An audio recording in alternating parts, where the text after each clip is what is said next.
But Mario Barrios, to his credit, he went 12 with Keith Thurman. Keith Thurman said, the final press off, face off, he was knocking him out.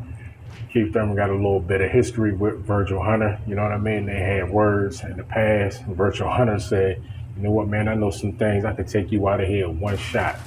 With that said, Keith Thurman, he knocked off Mario Barrios. But the young champion, former champion, he won 12 with the former champion. That is Keith one-time Thurman. Good fight. Although Keith Thurman, kind of bashed Mario Barrios, kind of bashed his face in, man.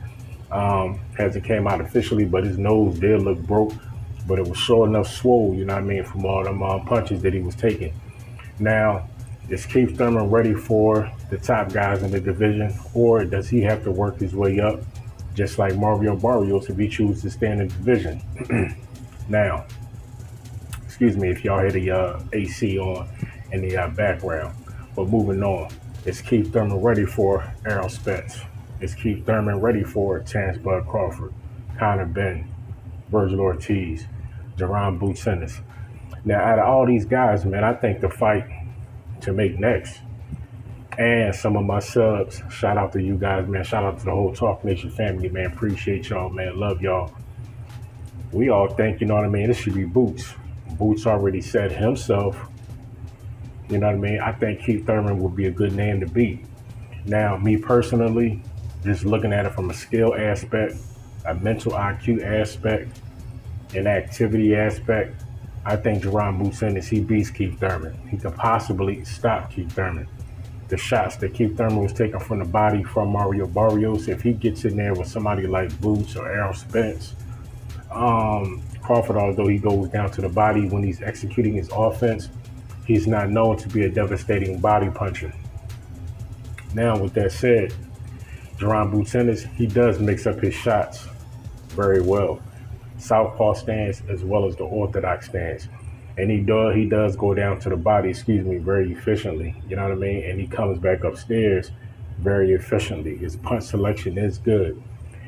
Now, the shots that Keith Thurman takes, those wild lunging shots, if he gets in there with somebody like Boots, with Boots' movement, his athleticism, his agility, Boots is going to be, he's going to look like it's the Matrix, Like it's Neo. Boots will be in there dipping and diving and sliding and catching Keith Thurman. I'm telling y'all, Like I already see it. Looking at how Boots fight and looking at how Keith Thurman fight, I can see why Boots wants that fight. Jaron Ennis has nice power. And Boots has that deceptive power too.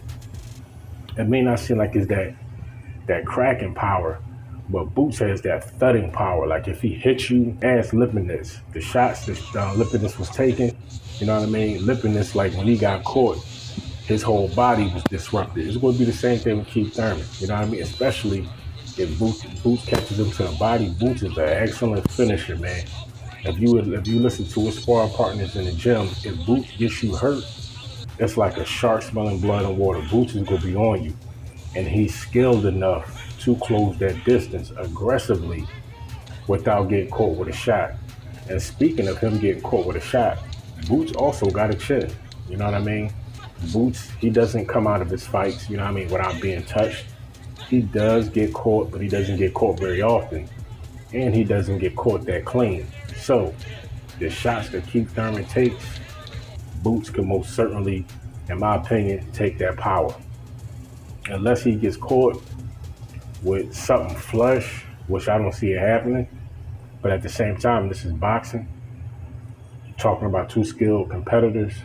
If he does get caught with a shot, I firmly believe that Boots will be able to absorb that punishment. He will be able to absorb that shot.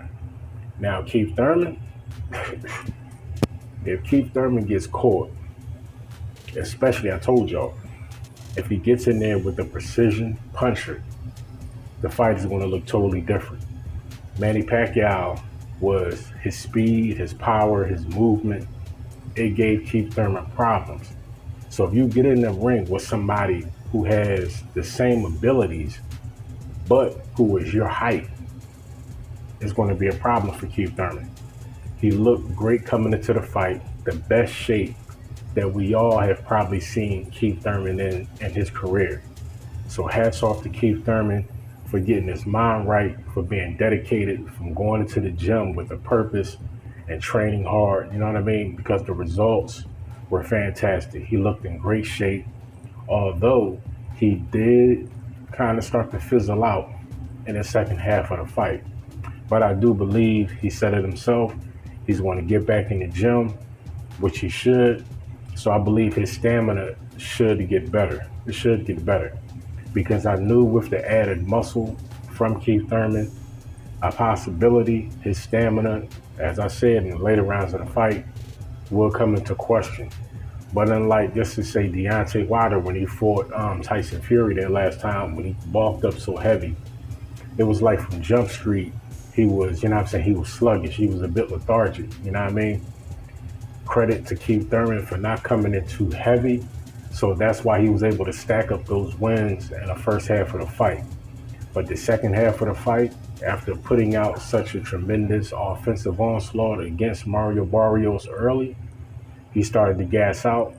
That's why Mario Barrios was able to capitalize the second half of the fight and stack up some rounds himself, because the first half of the fight, he was dramatically behind. On most people's scorecards, you know what I mean, he was down for like 4 rounds to 1. But to his credit, he came back. He put in some work, especially in the body. Caught Keith Thurman, you know what I mean, hurt Keith Thurman a couple of times. But he just didn't possess that power to finish Keith Thurman. I said this before. Go back and check out the previous videos. While you at it, don't forget to like, comment, and subscribe.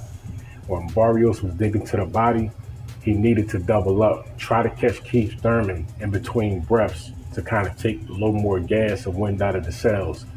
If he was able to do that, I believe the result would have been different, and he would have had a really, really good chance to really put on a definitive display as far as possibly getting Thurman hurt and getting him up out of there. But as I said, he's young. He's continuing to grow and develop as a fighter. And I believe if he gets with a new trainer, somebody who can teach him how to be strategically aggressive, you know what I mean? Something like the Isak Cruz or something like that. And at the same time, be smart and still be able to utilize your range and your distance and your boxing ability. But he's going to have to mix it up, because the welterweight division is deep and it has a lot of aggressive and very, very highly talented competitors, especially when you start to climb that ladder to the top. So Keith Thurman, he's not ready for Errol Spence. You know what? Yesterday he said it himself. If he has to take another fight before he gets to these guys, he's willing to do that. That's because the commentator in Keith Thurman, he knows that was outside looking in. If he was looking at another fighter, he would say the same thing. You know what? They might need another fight or two before they're ready for the top tier guys. And Keith Thurman does. He needs to work on a couple of things, namely his stamina, his endurance, because Spence, Crawford, Jaron Ennis, like these guys don't fizzle out as the fight progresses. They get stronger, especially Jaron Ennis. As the rounds progress, Boots gets stronger. He gets comfortable, you know what I mean? And if he's landing shots, Boots becomes aggressive. And there's certain fighters, man, you do not want them to be aggressive, because once they are aggressive and they start to hone in on you, it's going to be trouble for you. Namely, Spence, Crawford, and Jaron Boots Ennis. Like, these guys are extremely talented, but they're also aggressive, especially in spots when they feel as though they got their opponent hurt. So, Errol Spence, Terrence Bud Crawford, if that fight does not happen after the Ugas fight, that's saying Spence wins, because Yordenis Ugas is he's a tough competitor. He's a tough competitor. There's a chance that he can get in there, give Spence problems, and upset Errol Spence. He said it himself yesterday. He's very good at fighting southpaws. Although Manny Pacquiao, like I said, he was smaller, but Manny Pacquiao is Manny Pacquiao. Manny Pacquiao is a legend for a reason, not just because of his name. He's the oldest welterweight champion, you know what I'm saying, in history. And that's because in his later years, Manny Pacquiao was still a problem. He was still a problem. He hurt Adrian Broner, but salute to Adrian Broner because AB got a chin. AB has an iron chin, you know what I mean? If the ropes wasn't there, Manny Pacquiao caught him with that shot, he probably been the first person to sit Adrian Broner down. So salute to Manny Pacquiao, you know what I mean? Future president of the Philippines, but he's no longer in the sport. So he no longer has a spot at the top 5. Now, some might say with this victory, does Keith Thurman move into that last spot possibly at the top 5? Or does he take Sean Porter's old spot in the top 5 as number 4, number 3, depending upon who you asking? Who knows? But Keith Thurman is most certainly back. He looked pretty good in the fight. He looked strong. Hopefully he walks away from the fight without any injury so he can go back into the gym and further hone his skills because he's going to need them. Because like I said, the top guys in the division, these guys are young, they're hungry, and they're not going to be easy to take down. Talk Nation, stand up as your boy. Don't forget to like, comment, and subscribe. And let your boy know, man, who y'all got for Keith Thurman next. My opinion, I believe it should be Jaron Boots Ennis because I don't see him fighting Spence next because Spence is fighting Ugas. And right now, Terence Crawford, he doesn't have a promoter. He's a free agent. So who knows? If it's not Boots, he may try to set up something with Terence Crawford. That's if Keith Thurman doesn't fight anybody next.